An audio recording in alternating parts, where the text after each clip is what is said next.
नमस्कार, मैं आपका अपना कुलदीप अवस्थी और आप देख रहे हैं बेजोड़ रत्न चैनल। एक कहानी सुनाने का आज मन है। यह कहानी है अंग्रेजों का भारत पर कब्जे की और उनके शासनकाल की और फिर आज़ादी की। भारत पर अंग्रेजों का शासन लगभग 200 वर्षों तक रहा। यह शासन व्यापार के नाम पर शुरू हुआ, लेकिन धीरे धीरे भारत की राजनीतिक और आर्थिक स्वतंत्रता को खत्म करता चला गया। उस दौरान भारतीयों को सामाजिक, आर्थिक और सांस्कृतिक रूप से भारी नुकसान हुआ था। लेकिन संघर्ष और बलिदानों के बाद 15 अगस्त 1947 को भारत ने स्वतंत्रता प्राप्त कर ली। कहानी को आगे बढ़ाने से पूर्व बोलिए भारत माता की जय। अब जानते हैं कि कैसे लिया अंग्रेजों ने कब्जा। ईस्ट इंडिया कंपनी का आगमन 1600 में इंग्लैंड की ईस्ट इंडिया कंपनी को भारत में व्यापार करने की अनुमति मिली। उन्होंने 1612 में सूरत में पहला व्यापारिक केंद्र स्थापित किया। धीरे धीरे बंगाल, मद्रास और बॉम्बे में भी उन्होंने अपने ठिकाने बनाए।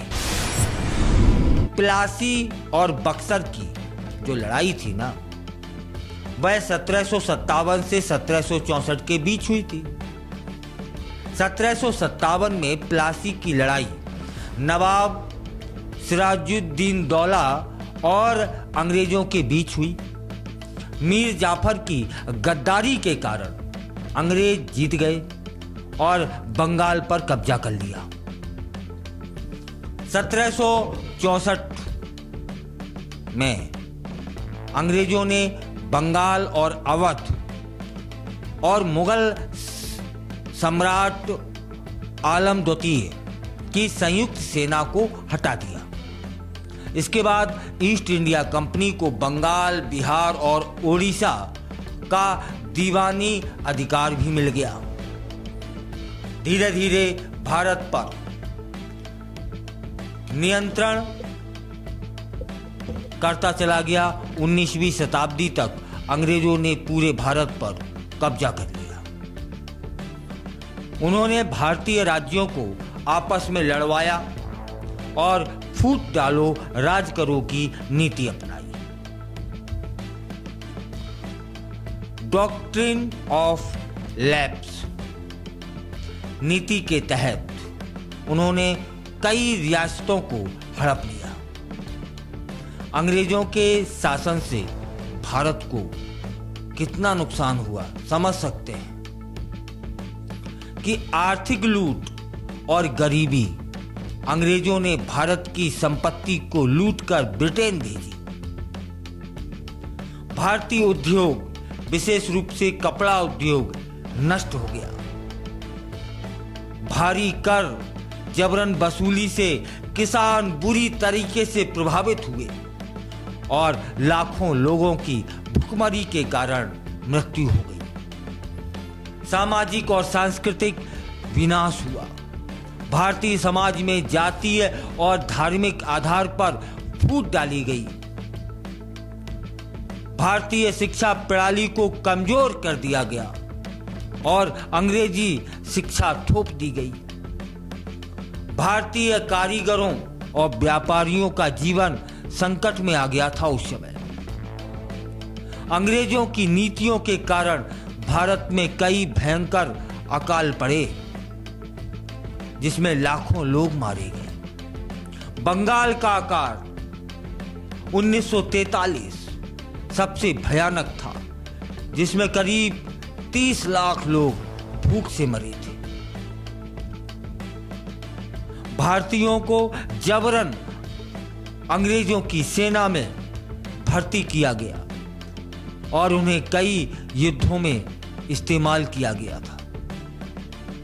भारतीय सैनिकों को अंग्रेजों से कम वेतन दिया जाता था और उनके साथ भेदभाव भी किया जाता था।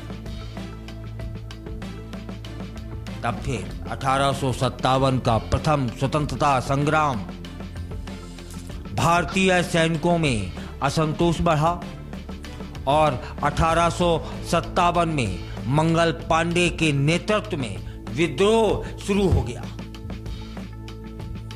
झांसी की रानी लक्ष्मीबाई, नाना साहब, तात्या टोपे, बेगम हजरत महल ने अंग्रेजों के खिलाफ संघर्ष किया, लेकिन आपसी समन्वय की कमी के कारण यह क्रांति असफल हो गई और ब्रिटिश सरकार ने 1858 में भारत को सीधे अपने शासन में ले लिया। भारतीय राष्ट्रीय आंदोलन की शुरुआत 1885 में भारतीय राष्ट्रीय कांग्रेस की स्थापना से होती है। बाल गंगाधर तिलक, लाला लाजपत राय और बिपिन चंद्र पाल ने स्वदेशी आंदोलन चलाया। 1905 बंगाल का विभाजन के खिलाफ जबरदस्त आंदोलन हुआ, जिससे अंग्रेजों को इसे 1911 में रद्द करना पड़ा। महात्मा गांधी 1915 में भारत लौटते हैं और स्वतंत्रता संग्राम को एक दिशा देते हैं। 1919 में जलियांवाला बाग हत्याकांड होता है, जिससे पूरा देश आक्रोशित हो जाता है। तब फिर 1920 से 1922 तक ब्रिटिश सामानों का बहिष्कार शुरू होता है। अंग्रेजों के खिलाफ विरोध शुरू हो जाता है। सविनय अवज्ञा आंदोलन 1930 से 1934 की अवधि के बीच दांडी मार्च और नमक सत्याग्रह भी हुआ।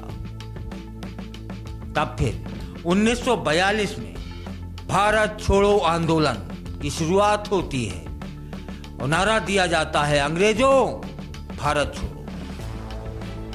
नेताजी सुभाष चंद्र बोस और आजाद हिंद फौज का निर्माण होता है। नेताजी सुभाष चंद्र बोस ने तुम मुझे खून दो, मैं तुम्हें आजादी दूंगा का नारा बुलंद किया।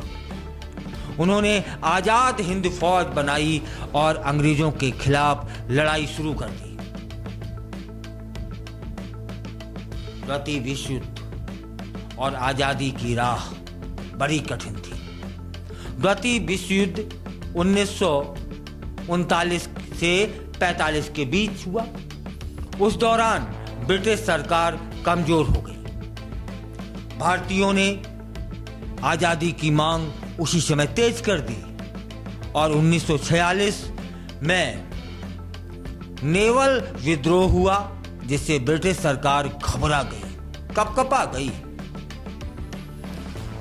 और 15 अगस्त 1947 भारत की आजादी का दिन। ब्रिटिश सरकार ने भारत को आजादी देने का फैसला कर लिया या फिर मजबूर हो गई। 14-15 अगस्त 1947 की मध्य रात्रि को भारत स्वतंत्र हुआ, लेकिन भारत के साथ साथ पाकिस्तान भी बना, जिससे विभाजन में भारी हिंसा हुई और लाखों लोग मारे गए। अब इस कहानी के निष्कर्ष तक चलते हैं कि अंग्रेजों ने भारत को व्यापार के बहाने गुलाम बनाया और 200 वर्षों तक देश को लूटा। भारत को आर्थिक, सामाजिक और मानसिक रूप से कमजोर किया, लेकिन भारतीयों के संघर्ष और बलिदान के कारण 15 अगस्त 1947 को हमें आजादी मिली। आज भारत दुनिया की सबसे बड़ी लोकतंत्र बन चुका है और स्वतंत्रता सेनानियों के सपनों को पूरा करने की ओर आगे बढ़ रहा है। यह थी कहानी भारत के स्वतंत्र होने की। आपको कैसी लगी कमेंट के माध्यम से बताइएगा जरूर, और इसी तरह की इतिहास से जुड़ी और भी कहानियां सुनने के लिए, देखने के लिए जुड़े रहिए आपके अपने चैनल बेजोड़ रत्न से।